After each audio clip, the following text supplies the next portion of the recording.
Yes, तो हम पढ़ते थे that is single cell protein. तो सिंगल सेल प्रोटीन जो है नाम से तो ऐसा लगता है that is it is a protein which is derive by single cell organisms like algae और something else which are in which the body is made up of single cell. Actually the term was given like that only. It was actually the protein which were derived from some of the unicellular algae.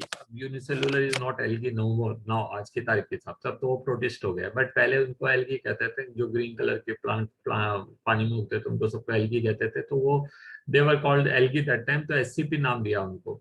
हालांकि अब अपन को मालूम पड़ा कि there are number of other, जैसे mushrooms है, the mushroom which you are growing today. तो आज की डेफिनेशन के हिसाब से एससीपी की डेफिनेशन क्या हो जाएगी, that is any of the food source which we are having other than the non, मतलब वो ट्रेडिशनल फॉर्म, जिनको आप खेतों से नहीं लेकर के आ रहे हैं या किसी फार्मिंग मेथड से नहीं लेकर के आ रहे हैं या किसी मतलब कन्वेंशनल मेथड से नहीं लेकर के आ रहे हैं, बल्कि आपने क्या है किसी पानी की सोर्स से या किसी भूसे से या किसी और जगह से उगा लिया, उसको सब जो है आप एससीपी के अंदर इंक्लूड कर लेंगे। तो हम पढ़ते हैं एससीपी एक अच्छा टॉपिक है, it is a good source of alternate protein और अल्टरनेट फूड सोर्स। तो इसलिए हमने जो है इसको इम्पोर्टेंस दी है। देखिए ये कहाँ से आ गया, पॉपुलेशन एक्सप्लोरेशन। ओके, तो यहाँ है एससीपी के बारे में पढ़ लेते हैं। देखिए, conventional agriculture production of serial, pulses, vegetable, fruits etcetera may not be able to meet our demand for the food at the rate at which the human and animal population increases। कि जिस हिसाब से population increase हो रही है, जिस हिसाब से हमारी डिमांड बढ़ती जा रही है, उसके हिसाब से हमारी रिक्वायरमेंट पूरी नहीं हो रही। अगर अगर हम केवल खेती बाड़ी पे डिपेंड कर रहे हो या किसी और फार्मिंग मेथड पे, the shift from the grain to meat diet also creates more demand for the cereals. अब अगर कोई नॉन वेज खाने वाले हो, जो मीट चाहिए अगर किसी को, तो 1 किलो मीट बनाने में करीब 3 से लेकर 10 किलो तक ग्रेन्स काम में आ जाता है। हमने पढ़ा है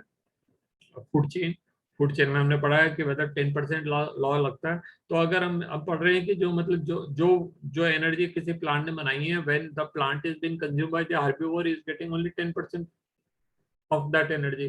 फिर उसको जो है नेक्स्ट फूड लेवल वाला खाएगा, उसको भी 10% ही मिलेगा। तो 10% 10% 10% चलते चलते जो है द टोटल जो लॉस हो रहा है वो बहुत ज्यादा रहता है। तो ये कह रहा है कि अगर आप फर्स्ट जो generally animal food which is been consumed at least in our country is the second trophic level. First trophic level तो प्लांट ही है।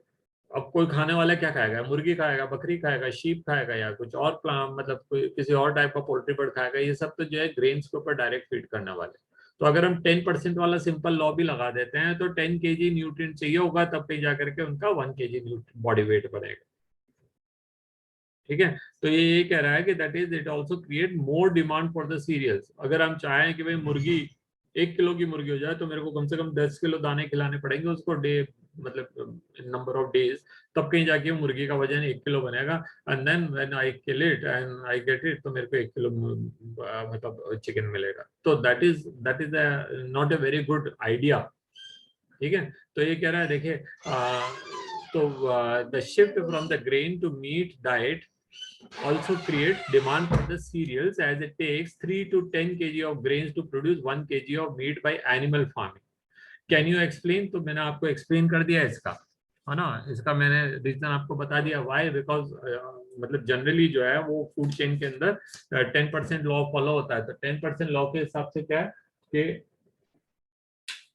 when the plant is being consumed by the first trophic level, that is herbivores, तो वो 10 kilo plants खाएंगे, तब कहीं जाके उनकी बॉडी का वजन 1 किलो बढ़ेगा, 1 किलो उनकी बॉडी में लगेगा। बाकी 90% of food will be used by there activities. Now अगर आप इसको बढ़ाना चाहते हैं, ये 3 to 10 kg ये बोल रहा है कि, तो आप बोलोगे सर 10% ही रहना चाहिए, 10 किलो ही होना चाहिए, फिर 3% क्या हुआ। तो साइंटिस्ट हैं, वो तरीका जानते हैं। उन्होंने क्या करा है, जैसे पिगरीज होती हैं, है ना, पिगरीज में जैसे पिग्स होते हैं, तो उनको क्या एक क्लोज गड्ढे के अंदर रख देते हैं बस। तो तुम्हारा काम है खाओ और वहीं पड़े, खाओ और वहीं पड़े रहो। तो चलेंगे काम, घूमेंगे, फिर एक्टिविटी कम करेंगे, तो क्या होगा, उनकी बॉडी में कंजम्पशन कम होगा। So their food requirement will be less, तो उनका वजन जल्दी बढ़ेगा, है ना। जो आप ऐसे ही जानते हैं, जो काउच पोटेटोज होते हैं वो जल्दी से मोटे हो जाते हैं। क्यों? क्योंकि एक्टिविटी तो है ही नहीं। हम लोगों ने भी तो यही करा है इन दिनों। जब लॉकडाउन है तो हम क्या कर रहे हैं, हमारी एक्टिविटी सारी बंद थी, अब घर के अंदर ही बंद है, कहीं जा रहे नहीं है, आ रहे नहीं है, लेकिन फूड रिक्वायरमेंट तो कम नहीं हुई। पहले भी नाश्ते में हम दो चपाती 2 पराठा खा रहे थे, तो अभी भी वही खा रहे हैं। पहले भी अगर लंच में हम जो है, बल्कि अब हमारी फूड रिक्वायरमेंट ज्यादा हो गई, क्योंकि अब तो चलते फिरते every time we go to kitchen, चलिए एक मुट्ठी बादाम भर लाए हाथ में, थोड़ी देर बाद गए चलिए 4 बिस्किट निकाल लाए, थोड़ी देर बाद गए चलिए एक चाय पी लेते हैं, चाय के साथ में 2 टोस्ट ले लेते हैं। So we are keep on eating and we are increasing the diameter of a tummy. तो फूड रिक्वायरमेंट तो अब यहाँ पे क्या है, वो 10% भी नहीं है, वो 3% के करीब ही रह गया। क्यों? क्योंकि कंजम्पशन कम हो गया है, कंजम्पशन कम हो गया, क्योंकि आप चल ही नहीं रहे, आप जा ही नहीं रहे हैं बाहर, काम पे ही नहीं जा रहे हैं, कहीं कुछ काम ही नहीं कर रहे, तो आपकी एनर्जी रिक्वायरमेंट कम हो गई है। 10% तो तब होती जब वो एनिमल फूड फूड की सर्च में यहाँ घूम रहा होता, तब कहीं जाके खाता, तो क्या होता है उसकी बॉडी में 10%। अब तो कंजम्पशन इज लेस, तो फिर वो कहाँ जाके लगेगा, वो बॉडी में लगेगा, तो वेट कम। तो आप समझ गए ना इसको। तो अगर मुर्गी पालने वाला आदमी उसको दड़बे में बंद कर देता, जो कि करता ही है, नॉर्मल जो फार्मिंग होती थी, जहाँ पुराने जमाने की अगर आप देखेंगे तो घर के आसपास मतलब मुर्गियां जो है घर के आसपास ही घूमती रहती थी, तो घूमती फिरती थी, वो अपना खाना खुद ढूंढती थी, मालिक को कम ही टाइम खाना डालना पड़ता था। अभी हमने क्या किया, उनको बंद कर दिया केज में कि भाई यहीं रहो, कहीं चलना नहीं है, कहीं फिरना नहीं है, so that you will that is you will consume less energy and you will make use of it। आप उसका अपना या तो बॉडी में रखोगे या उसका अंडा बना लोगे। तो ये टेक्निक है ना। तो देखिए, तो two grain of to produce 1 kg of meat by the animal, can you explain this statement? तो मैंने आपको बता दिया है ना। Now more than 25% of the human population suffering from the hunger and malnutrition, one alternate source of the protein and for the animal and human nutrition is the single cell protein। तो एक हमको hope कहाँ पे दिख रही है, single cell protein. Single cell protein वो non conventional farming है, वो पानी के वो सोर्स है। मान लीजिए आपके पास में एक शुगर केन इंडस्ट्री है, शुगर केन इंडस्ट्री में गन्ने का रस निकालने के बाद जो स्ट्रॉ बच जाता है उसको एक टैंक के अंदर डाल दीजिए और एक बार उसको फिर दोबारा से स्क्वीज कर दीजिए किसी भी मशीन में। सो अब जो पानी आ रहा है उसके अंदर लिटिल बिट शुगर है, लेकिन ये शुगर बनाने के काम नहीं आ सकती। The percentage of sugar is very low. या पटेटो चिप्स बनाने वाली इंडस्ट्री थी, तो उन्होंने पटेटो चिप्स बनाए, उसको वॉश किया, तो काफी हद तक स्टार्च जो है पानी में चला गया ना। ये स्टार्च कोई यूज का नहीं है, अगर हम इसको बहा देंगे बाहर तो वो जाके सड़ेगा। सम इंडस्ट्री लाइक जितने भी डेयरी फार्म्स है, तो दे आर मेकिंग क्या कहते हैं, दूध है, दूध का टैंक धोते हैं तो काफी हद तक दूध धुल करके बाहर आ जाता है। ठीक है, इसके अलावा वो दही जमा रहे हैं, दही से फिर मक्खन बना रहे हैं, तो उसमें काफी सारा वे निकल गया, है ना। तो ये जो चीजें ये वेस्ट है, अब इसको हम बाहर निकाल देंगे तो आसपास के वाटर बॉडी में जाके उसको पॉल्यूशन करेगा। इसी जगह पे this water has got some of the organic content, इसके अंदर आप स्पिरुलिना या क्लोरेला या कोई और टाइप का कोई प्लांट जो है उसके अंदर ग्रो कर दीजिए, तो they will make use of this organic substance, तो they will grow very rapidly. And आपका पानी भी साफ हो जाएगा, it will not smell, it will not be spoiling, आपको ऑक्सीजन भी मिलेगी and you will get an additional source of protein. तो ये हमारा एम है, हम ये चाहते हैं। देखिए, microbe that are being grown on the industrial scale at a source of good protein. Protein के सोर्स कहाँ से आ गए यहाँ पे? प्रोटीन के सोर्स जो है milk milk dairy milk plant से निकला हुआ वेस्ट हो सकता है, it may be potato chips making से हो सकता है, या वो शुगर केन, मतलब वो जरूरी नहीं कि केवल प्रोटीन हो, वो तो कोई सा भी ऑर्गेनिक वेस्ट होगा उसके ऊपर ये ग्रो करेंगे। Now microbes like spirulina can be grown easily in the material like waste water from the potatoes processing industry. अब ये पोटैटोस का लिखा है, तो कोई जरूरी नहीं है। जितने भी फूड प्रोसेसिंग इंडस्ट्री है वो किसी न किसी टाइप का फूड को, अभी अगर आप जैम बनाने वाली इंडस्ट्रीज हैं, किसान जैम नाम ले लेता हूँ just for the name, sake of the name, तो किसान जैम का मिक्स फ्रूट वाला जैम बन रहा है, तो they need all type of fruits, तो वो धोएंगे, मतलब वो निकालेंगे, उनको काट पील करेंगे, है ना, और उनको जो उसका जो बनाना था वो बना, अब जो बचा हुआ है उसको क्या करेंगे?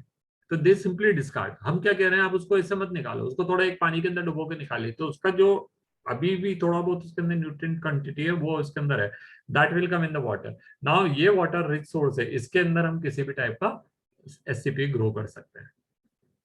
ठीक है, तो ये हो गया। देखिए, स्ट्रॉ एंड मोलासिस, मोलासिस कहते हैं शुगर केन इंडस्ट्री से बनने वाला वेस्ट को। Now animal manure such as even sewage to produce large quantity and can can serve as a food rich in protein, minerals and fat, carbohydrate, vitamins. Incidentally, such utilization is also reducing environmental pollution. तो वो pollution भी कम करेगा, क्योंकि वो पानी अगर ऐसे छोड़ देते हम तो वो सड़ने लगता, बदबू मारने लगता, उसमें फालतू चीजें ग्रो कर रही होती।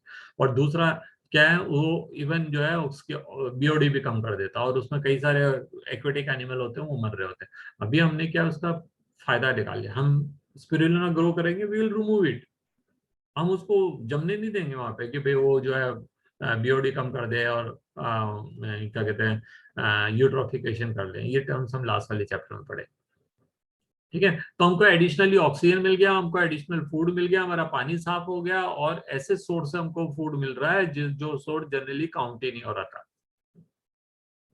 इंडस्ट्री के बाहर जो पानी का सोर्स है, कौन उसको काउंट कर रहा था। एक एग्जांपल दिया है, इलस्ट्रेशन क्या दिया है, it has been calculated that 250 KG cow, एक गाय जिसका वजन 250 किलो है, produces 200 gram of protein per day. उसका जो दूध होता है उसके अंदर प्रोटीन का कंटेंट केवल 200 ग्राम है।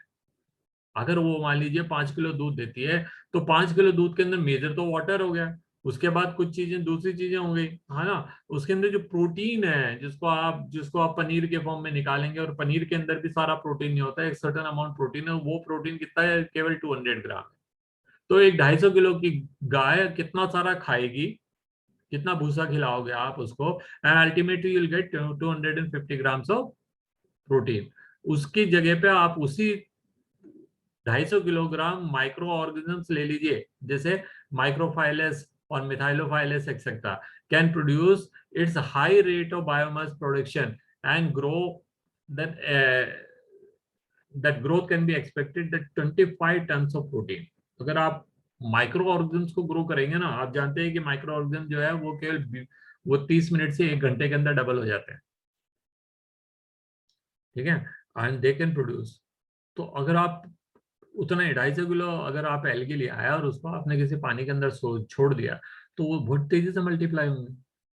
And if there is rich of amount of nutrients available and sun भी अवेलेबल है, तो वो तो खैर ये तो कुछ expected, this term is something wrong, 25 ton तो नहीं होगा, लेकिन huge amount of protein can be produce. अब ये लिखा है next, mushroom that are eaten by many people, आप लोग भी खाते होंगे mushroom, it's a rich source of protein, है ना। Large scale mushroom culture is growing industry and make up believable that the microbes too would become an acceptable food. तो अब problem क्या है, देखिए सोर्स तो बहुत अच्छा है प्रोटीन का, spirulina and others, but problem ये है कि इनमें कोई टेस्ट नहीं है। तो अगर हमसे कह दे कि भाई हम स्पिरुलिना एल्गी लेके बाजार में बैठ जाएं किसी ठेले पे या किसी सिंग शॉप पे, तो nobody will buy it. So what you have to do is you have to convert it into some edible form, maybe in the form of powder, उसमें कुछ फ्लेवर ऐड करना पड़ेगा बाहर से, या फिर आपको उसको कोई मिक्सचर बनाना पड़ेगा जो आप फूड के अंदर या मिल्क के अंदर ऐड कर दीजिए एज अ सब्सटीट्यूट, ठीक है। मान लीजिए वो पाउडर के फॉर्म में अवेलेबल है और आपसे कहा है कि भाई आप जो भी सब्जी बनाते हैं, आलू की सब्जी बनाओ या टमाटर या जो भी सब्जी बना रहे हो, उसके अंदर 1 चम्मच ही डाल दीजिए, आपको एडिशनल आपकी पर डे की प्रोटीन रिक्वायरमेंट पूरी हो जाएगी।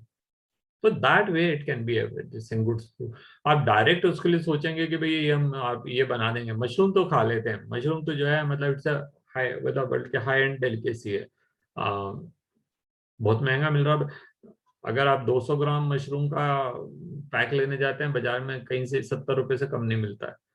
तो इट्स अ वेरी हाई, मतलब इट्स एक्सपेंसिव देन क्या कहते हैं एनी अदर फूड। तो ये एक हमारा सब्स्टिट्यूट हो सकता है, ठीक है। तो इसके ऊपर हम जो है काफी वर्क कर रहे हैं। अभी जो है सबसे बड़ी प्रॉब्लम ये है कि हम इनको डायरेक्ट नहीं खा सकते, क्योंकि इनमें कोई टेस्ट नहीं है। तो हमको किसी इसको ऐसे फॉर्म में चेंज करना पड़ेगा which is acceptable, which is consumable, which is liked by the people, so that they will switch over to this, ठीक है। That's all for today children. Next class में दैट इज मंडे को हम जो है tissue culture पढ़ेंगे and खत्म करेंगे chapter. Good day, enjoy your day. Thank you, sir. Welcome.